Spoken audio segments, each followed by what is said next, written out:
Ele foi pro X para dizer que Alexandre de Moraes vai ser o próximo a ser punido com as punições da Lei Magnitsky, que importam numa pena de morte financeira, de tão graves que são. Gente, absorve isso porque isso é muito importante e é muito grave, porque vai ser a primeira vez que Alexandre de Moraes vai ser punido pelos abusos que ele pratica. E não tem jeito, gente, a fervura, ela tá subindo. Fala pessoal, sejam bem-vindos! Começando mais um vídeo recheado de informações importantíssimas. Mas antes, inscreva-se agora mesmo no canal, deixe o seu like e compartilhe esse vídeo com o máximo de pessoas. Assim você vai estar me ajudando demais. Giro na tela e notícias a seguir.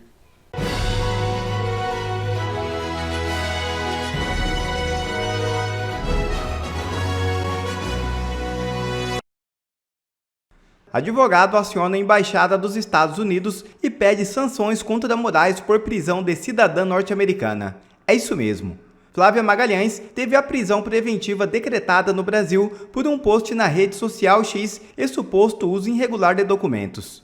O advogado Paulo Faria denunciou à Embaixada dos Estados Unidos no Brasil o ministro do Supremo Tribunal Federal, Alexandre de Moraes, por ter mandado prender uma cidadã norte-americana. Na petição, Faria requer a aplicação da Lei Magnitsky, norma que permite sanções contra indivíduos que violam direitos humanos de cidadãos americanos. Faria representa a brasileira e cidadã norte-americana Flávia Magalhães Soares, alvo de prisão preventiva no Brasil em razão de um post na rede social X e suposto uso irregular de documentos.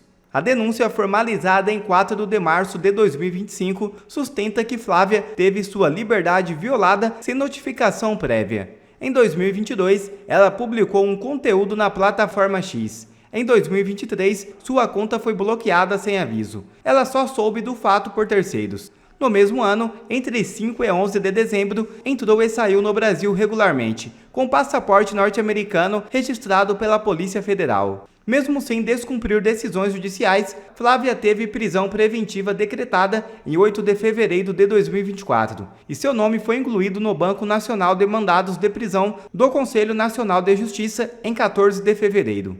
Paulo Faria explica que o pedido de prisão de Flávia não tem fundamento.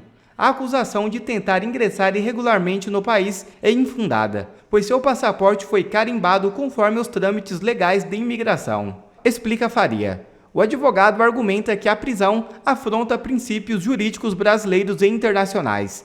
A legislação exige intimação pessoal antes de qualquer punição, o que não ocorreu. Medidas menos severas, como multas coercitivas, deveriam ter sido aplicadas antes da prisão. O caso configura abuso de autoridade e violação de garantias constitucionais, afirmou o advogado. Além disso, a decisão viola a Constituição dos Estados Unidos. A primeira emenda protege a liberdade de expressão, direito exercido por Flávia ao publicar seu conteúdo nos Estados Unidos. Já a 14ª emenda resguarda cidadãos norte-americanos contra ações ilegais de governos estrangeiros. A censura e a prisão arbitrária ferem diretamente essas proteções legais. O advogado requer a revogação da prisão preventiva, o reconhecimento das ilegalidades cometidas e a apuração do caso pela Embaixada dos Estados Unidos. Ele também pede a aplicação da Lei Magnitsky contra Alexandre de Moraes e outros agentes envolvidos, além da atuação de organismos internacionais de direitos humanos. O cerco está se fechando contra Alexandre de Moraes. O senador americano Mike Lee, que é um dos aliados mais próximos do Donald Trump, ele foi pro X para dizer que Alexandre de Moraes vai ser o próximo a ser punido com as punições da Lei Magnitsky, que importam numa pena de morte financeira, de tão graves que são. Gente, absorve isso porque isso é muito importante e é muito grave, porque vai ser a primeira vez que Alexandre de Moraes vai ser punido pelos abusos que ele pratica. E não tem jeito, gente, a fervura, ela tá subindo. A cada história de cidadãos brasileiros, americanos, sendo censurados, sendo vítimas de ordens judiciais abusivas de Alexandre de Moraes, quanto mais isso acontece, mais o governo americano e os parlamentares americanos vão se convencendo, não só de que o ministro Alexandre de Moraes pratica abusos, mas sim também de que ele deve ser punido com sanções econômicas por Donald Trump. E agora, nesse momento, o estupim do novo pedido de punições foi um abuso de Moraes cometido contra uma brasileira, a Flávia Magalhães, e ela tem cidadania americana. Fica aqui comigo que eu vou te mostrar duas coisas hoje. Primeiro, eu vou te mostrar o que foi que disse o senador Mike Lee E segundo, que história é essa da Flávia Magalhães que indignou o senador? Mas não sai daí, gente, porque essa história é realmente explosiva. O Moraes simplesmente mandou prender uma cidadã americana e apreendeu seu passaporte sem dar qualquer justificativa para isso. É loucura, mas é isso que a gente está vivendo aqui no Brasil. E no final vou te mostrar um tweet ainda de uma grande personalidade que coloca mais fervura, não mais água na fervura, mais fervura, mais fogo nessa fervura em toda essa história. Lê aqui comigo então o tweet do senador Mike Lee, que deu início a isso tudo. E dá uma olhadinha em quem que é o senador Mike Lee, na fotinho dele aí, ó. O que o Mike Lee disse? Ele tweetou em inglês, traduzi aqui, e ele disse: Juiz Voldemort, conheça a Lei Magnitsky, lançando aí, fazendo uma referência ao mundo do Harry Potter, né? Um feitiço Magnitsky em cima do juiz Voldemort. E ele segue: Lei Magnitsky, conheça o seu futuro indicado. Indicado para sofrer sanções, né? Também empossado, intitulado a essas sanções da Lei Magnitsky. É quem vai ser o próximo a sofrer as consequências. O que ele está dizendo aqui, com todas as letras, é que Moraes vai ser a próxima autoridade estrangeira a se tornar alvo da Lei Magnitsky, que é uma lei federal americana aprovada durante o governo Barack Obama, que pune com cassação de vistos e com sanções econômicas financeiras aquelas autoridades estrangeiras que violem direitos humanos ou que pratiquem atos de corrupção. É tão grave que foi apelidada essa sanção da Lei Magnitsky de pena de morte econômica, ou pena de morte financeira da pessoa. E eu já publiquei, gente, aqui no vídeo aqui no nosso canal, um vídeo completo sobre essa lei, sobre as punições da Lei Magnitsky e sobre as articulações dos parlamentares americanos para aplicar essa lei contra o Moraes. Eu vou deixar para você no final aqui na tela e também vou deixar na descrição esse vídeo para você assistir e entender um pouco melhor sobre o que significam essas sanções, essas punições. Mas, Deltan, o que esse caso da Flávia Magalhães que foi que causou essa manifestação do senador Mike Lee? Olha, lê aqui comigo na revista US para você entender. O caso de Flávia levanta questões sobre a jurisdição e os limites da justiça brasileira em relação aos cidadãos de outros países. Residente nos Estados Unidos há 22 anos, a Flávia vive em Pompano Beach, cidade próxima de Miami, onde ela se casou e onde ela teve um filho. Segundo ela, sua conta na rede social foi bloqueada sem aviso prévio e em fevereiro de 2024 teve a prisão preventiva decretada pelo STF. A decisão estaria baseada na alegação de uso de documento falso ao ingressar no Brasil, apesar da sua entrada e sua saída do país terem ocorrido de forma legal. A brasileira é representada pelo advogado Paulo Faria, que também atua na defesa do ex-deputado Daniel Silveira. Segundo Faria, os pedidos de acesso aos autos do processo foram reiteradamente negados. Negados, gente. E agora aqui uma citação dele, aspas dele. Contestei a legalidade da ação e argumentei que ela nunca foi intimada sobre qualquer decisão judicial, mas nada disso teve efeito. Finja surpresa. É tudo muito absurdo, ao extremo. Mas infelizmente não é nada diferente do que o Moraes vem fazendo no Brasil nos últimos 6 anos, naqueles inquéritos ilegais dele. Mas agora a coisa muda de figura porque ele está cometendo esses abusos agora não contra um brasileiro comum que não tem força alguma contra ele, mas contra uma cidadã americana que está fora da jurisdição do Moraes, protegida pelos Estados Unidos. Olha só como essa história vai ficando cada vez mais absurda e vai deixando aqui o seu like para a voz da nossa indignação conjunta chegar ainda mais longe. Outro ponto controverso do caso é que a Flávia ela foi alvo de um mandado de prisão, mesmo sem ter sido notificado oficialmente. A ordem judicial incluiu tanto o seu nome no passaporte brasileiro quanto no passaporte norte-americano. Para sua defesa, a decisão do STF viola a soberania dos Estados Unidos, uma vez que um cidadão norte-americano estaria sendo perseguido judicialmente em outro país por suas opiniões políticas. Isso não pode acontecer, porque a primeira emenda dos Estados Unidos ela protege todo mundo que é americano na sua liberdade de expressão. Então, os Estados Unidos eles tendem a reagir fortemente contra isso. Vamos seguir. A determinação do Supremo decorreu de uma publicação feita por Flávia em 2022, enquanto ainda residia nos Estados Unidos. Sem conhecimento da suposta ordem judicial, ela continuou utilizando suas redes sociais, o que levou à alegação de descumprimento da decisão e de agravamento de sua situação judicial. Gente, isso aqui é tudo muito absurdo. Parece aquelas coisas kafkanianas. A pessoa não sabe que existe um processo, ela está sendo investigada, processada, de repente surge uma prisão, ela não pode mais usar as redes sociais, só que ela nem sabe disso. Aí ela usa normalmente, e aí de repente ela é presa e não sabe por quê. E qual é o crime dela? Ninguém sabe. Ninguém sabe qual é o crime. E eles que falam que tem transparência no Supremo.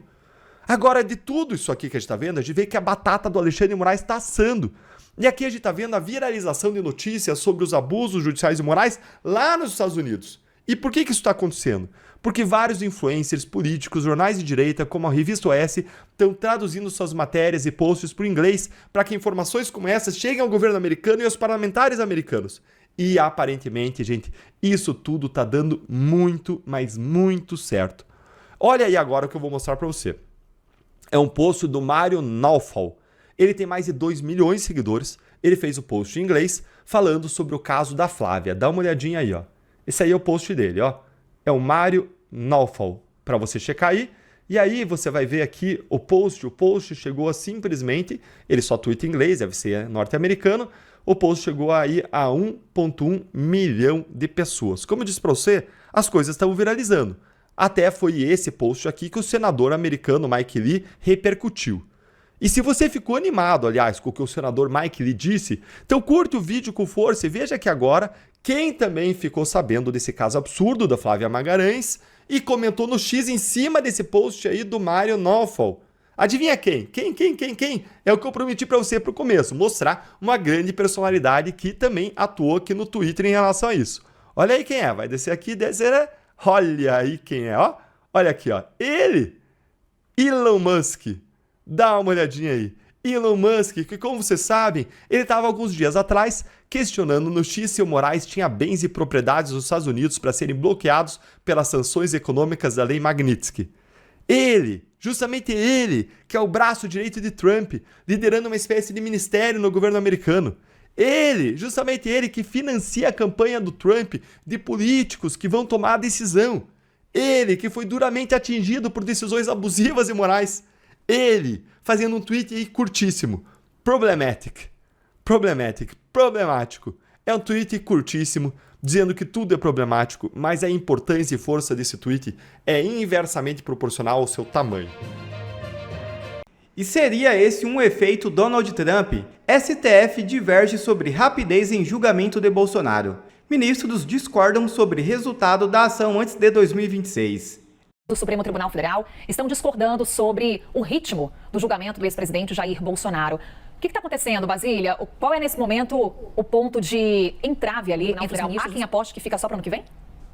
Há quem aposte que não vai dar para concluir esse ano, ficando mesmo só para o ano que vem. Olha, Carol, esse é um termômetro novo que a gente capturou ali, junto com alguns ministros do Supremo Tribunal Federal, entre eles ministros de diferentes indicações por parte de presidentes da República, para a gente não achar que está restrita essa visão a uma ala de ministros indicados pelo ex-presidente Jair Bolsonaro. Então, para que o nosso espectador tenha noção do calendário da política e se esse calendário está dentro das expectativas da justiça também. Há nos bastidores aqui de Brasília, tanto no Supremo Tribunal Federal quanto no Congresso e também na Polícia Federal, há a percepção de que ainda neste mês, março, haverá o recebimento da denúncia feita pela Procuradoria-Geral da República contra o ex-presidente Jair Bolsonaro e outras 33 pessoas. Este é o calendário, de acordo com algumas fontes, destes 3 órgãos públicos, né? STF, Congresso e Polícia Federal. Então, já agora, em março, haveria o recebimento da denúncia pelo Supremo Tribunal Federal com expectativa de julgamento do mérito, que é quando a gente vai saber mesmo das condenações ainda neste ano, lá para outubro, novembro deste ano. Mas isto não é uma unanimidade entre ministros do STF. Este é o nosso bastidor, está explicado e divulgado no site da CNN Brasil. Há ministros no STF que consideram que não vai dar para fazer o recebimento da denúncia este mês e, consequentemente, o julgamento até o fim deste ano, diante do perfil das pessoas que estão sendo julgadas. Então veja que em 2023, ano do 8 de janeiro, em abril daquele ano, já aconteceu o recebimento da denúncia contra as pessoas acusadas da invasão nos órgãos, nos prédios dos 3 poderes, e em setembro de 2023, no próprio ano do 8 de janeiro, já houve as primeiras condenações. Só que aquele perfil de pessoas, muitas delas anônimas, desconhecidas, enfim, pessoas que acabaram sendo puxadas por essa disputa política, ideológica no Brasil e são culpadas pela tentativa de golpe no 8 de janeiro, na avaliação de ministros do STF, isso muda a partir do julgamento agora desse andar de cima, que reúne o ex-presidente Jair Bolsonaro, generais e também ex-ministros de governo. Então, estas pessoas, pelo perfil, que chama muito mais atenção do que os julgamentos anteriores, dominariam mais tempo da corte. Teve um ministro, Carol, que me disse que, levando em consideração o voto do relator, que é o ministro Alexandre de Moraes, este ministro, que é um dos mais experientes do STF, acredita que levará pelo menos 4 sessões para que Moraes consiga dar o seu voto, descrevendo as atitudes, as atuações de cada uma dessas pessoas denunciadas nessa leva de Bolsonaro, mais 33 denunciados. Então, há essa divergência no tribunal. Há a pressa por alguns atores, tanto da política quanto do judiciário, e essa certa cautela e avaliação do cenário, que por mais que o desejo seja o de dar logo uma resposta a este capítulo da história do 8 de janeiro, é muita pressa nessa hora, né? Ou seja, eles acham que não vai dar para fechar tudo no ano de 2025. Hoje, o assunto em 90% da imprensa internacional é apenas o discurso de 1 hora e 40 minutos que o Donald Trump fez ontem no Congresso. Isso é uma coisa rotineira. Todos os anos, o presidente dos Estados Unidos vai até o Congresso para fazer um discurso onde fala dos seus projetos, dos planos e das realizações do ano anterior. Nesse caso, como é o primeiro ano do segundo mandato do Donald Trump, não teve muita coisa para falar do ano anterior, então ele falou apenas das decisões e o que ele pretende fazer. Ele fez um resumo desses primeiros 43 dias. Gente, na hora que ele falou isso, eu até assustei. Foi tanta coisa que aconteceu que quando ele falou que foram apenas 43 dias, eu olhei no calendário para verificar. E realmente, 43 dias desde que Donald Trump assumiu como presidente dos Estados Unidos. Assim, é impressionante. Vamos lá. Nesses 43 dias, ele fez mais dos Estados Unidos do que 4 anos do governo Biden. E aí ele começa a descrever as decisões. Eu vou te falar, a esquerda tá, assim, arrasada. Ele falou com o público, não com os deputados. Ele escolheu uma abordagem diferente. Ao invés de falar de números e estatísticas para os parlamentares que estavam ali, ele preferiu falar com o povo americano, porque ele sabia que esse discurso ia ser televisionado e era um momento para ele poder falar com todos os americanos. E ele disse o seguinte, vamos lá, as fronteiras estão fechadas, o número de tentativas de entrada ilegal, né, nos Estados Unidos caiu para níveis recordes, isso é para acabar com a entrada de drogas e criminosos. Dentre as pessoas que entram sempre muita droga e muitos criminosos. Vou preparar uma estatística aqui para mostrar para você agora que você vai chocar. Vamos lá. Fim da cultura woke no governo americano. Então, basicamente, aqui ele fala que universidades que fizerem doutrinação ou que colocarem homens para competir nos esportes femininos, elas vão perder todo o fundo federal. E isso elas não conseguem existir. Tanto as escolas quanto as universidades estão agora proibidas, né? É uma medida para proteger as mulheres. Então, não vai ter mais homem que se identifica como mulher competindo com mulheres, que estava acabando com o atletismo feminino e o esporte feminino. Todas as facções criminosas e traficantes de drogas serão considerados terroristas. O que isso implica? Existe uma legislação diferente para se combater terrorismo nos Estados Unidos. Então, essas pessoas já podem ser presas a qualquer momento, não precisa de mandado de prisão para entrar na casa de traficante. Eles são mandados para Guantánamo Bay, podem ser devolvidos para os seus países imediatamente, porque na maioria são imigrantes. Basicamente, isso acaba com a estrutura do crime organizado nos Estados Unidos. É como se aqui, de repente, o MST, o MTST, Comando Vermelho e PCC forem considerados como terroristas e essas pessoas podem ser presas a qualquer momento. Sim, a esquerda está revoltada com isso. Vamos lá, defesa das mulheres, né? Ele colocou aqui a defesa das mulheres, acabar com esse negócio de aborto e impedir que homens entrem em esportes femininos. O que ele percebeu? Os Estados Unidos, quando importam de determinados países, cobram uma tarifa muito menor de importação do que esse mesmo país cobra quando um produto americano é enviado para lá. Então ele vai inventar uma coisa que é reciprocidade tarifária. Qualquer tarifa que um país impor contra os produtos americanos, ele vai impor a mesma tarifa contra esses países. E o Brasil, por exemplo, vai sofrer com isso. Né? Eles cobram 3%, a gente cobra 3%, eles cobram 3% daqui para lá, a gente cobra 10% de lá para cá. Vai aumentar. E a outra coisa, China vai ser 10%, Canadá 25% e México 25%. Se realmente for 25% a partir do dia 2 de abril, ele disse, vai acabar com a economia desses dois países. Essa que eu adorei. Para toda e qualquer pessoa que tirar a vida de um policial, pena de morte é obrigatório. Tirou a vida de policial nos Estados Unidos, agora é pena de morte. Cara, pô, eu vibrei com essa daqui, vibrei. Liberdade de expressão. Acabou essa palhaçada de tentar censurar a população. As pessoas vão poder ter direito de falar o que elas pensam, de dar as suas opiniões, sem nenhuma perseguição, absolutamente zero. E ele vai garantir que as redes sociais né, que as Big Techs estejam protegidas, porque elas, né, para garantir essa liberdade de expressão, elas têm que ter uma proteção jurídica, legal, e ele vai garantir que isso aconteça. Então, e outra coisa, ele vai dissolver o Deep State. Deep State, o que é isso? São pessoas não eleitas que acham que são donas do país, tipo Alexandre de Moraes. Quando eu falar Deep State ou sistema, imagine um monte de minis Alexandre de Moraes espalhados em todas as áreas do governo. Essas pessoas serão demitidas, ele vai descobrir onde estão cada uma delas e acabar com o uso da máquina pública e do judiciário para perseguição política. E ele fala no momento que até ele, né, foi perseguido politicamente, isso vai acabar nos Estados Unidos também. Vai resgatar o canal do Panamá, que foi construído, financiado pelos Estados Unidos, mas hoje tem parcerias com a China que acabam prejudicando o comércio americano. Então ele vai lá e vai pegar de volta o canal do Panamá que eles haviam cedido para o Panamá. E ele começou a citar os exemplos de desperdício do dinheiro público através dessas agências internacionais. É ridículo, gente. Dinheiro enviado para fazer teatro do Vila Sésame no Afeganistão, para fazer mudança de sexo em Bahrein. Bahrein não, como é que é o nome? Birma. É uma coisa completamente sem noção. Dando autoridade para o Elon Musk através do DOGE, né, que é o Departamento de Gastos lá e Eficiência, acabar com tudo isso e resgatar esse dinheiro, e esse dinheiro vai ser usado de volta nos Estados Unidos. Isso aí também é outra coisa que os conservadores vibraram. Bom, ele falou por 1 hora e 40 minutos. E uma coisa que ele fez lá que chamou a atenção foi quando ele mostrou familiares que tiveram, pessoas que tiveram familiares vítimas desses imigrantes ilegais. Ali ele deu uma paulada na esquerda. Ali foi a paulada. Outra coisa que chamou a atenção é que depois do discurso dele foi feita uma pesquisa para ver o que as pessoas achavam do discurso. E olha a resposta do pessoal. Vamos lá. O que as pessoas acharam? A CBS que fez, tá? Então vamos lá. 68% acharam esperançosos. Aqui não é uma soma de 100 não, tá? Mas é o que as pessoas podiam escolher mais de uma opção. 54% ficaram orgulhosos do discurso. 27% ficaram preocupados e 16% com raiva. 68% ficaram esperançosos. 68%. E aqui... o discurso do presidente foi presidencial, 74%, entretenimento, 74%, eu achei esse aqui também, eu adorei, inspiring, né, inspirador, 71%, unificador, 62%, e apenas divisive, né, que é divisor, 46%. Ou seja, Donald Trump saiu desse discurso agora muito, muito mais forte do que entrou.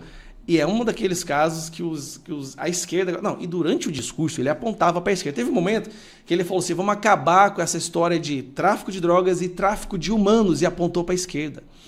Tá rolando aí o papo do Epstein, a lista do Epstein, que tem muito esquerdista ali dentro, né? Bill Clinton, Hillary Clinton, Barack Obama, que vai ter que se explicar. Então, quando ele falou dessa questão de tráfico humano, que é o tráfico sexual usando crianças, ele apontou para eles ali. Esse momento foi, cara, ali doeu. Ele apontou diretamente para essas pessoas, falando do tráfico de drogas, do tráfico humano, do fentanil, que está matando milhares de pessoas nos Estados Unidos. E assim, o povo amou. Tá? Aí, obviamente, a imprensa vai bater nele sem parar, mas a verdade é que o povo amou o discurso dele, ele falou todos os pontos que ele devia falar e disse que os Estados Unidos não vai ser mais porquinho de dinheiro para outros países. Né? Muito dinheiro dos Estados Unidos era enviado para outros países e esses mesmos países ainda ficavam cobrando super taxas dos produtos americanos. Isso vai acabar. Abraço. Quer ver mais conteúdos como esse? Então inscreva-se agora mesmo no canal e ative o sininho das notificações. Assim você não perde mais nenhum conteúdo que é postado aqui no canal. E também já deixe o seu like para o YouTube ajudar a divulgar o nosso trabalho. Fico por aqui e que Deus abençoe a todos. Brasil acima de tudo e Deus acima de todos.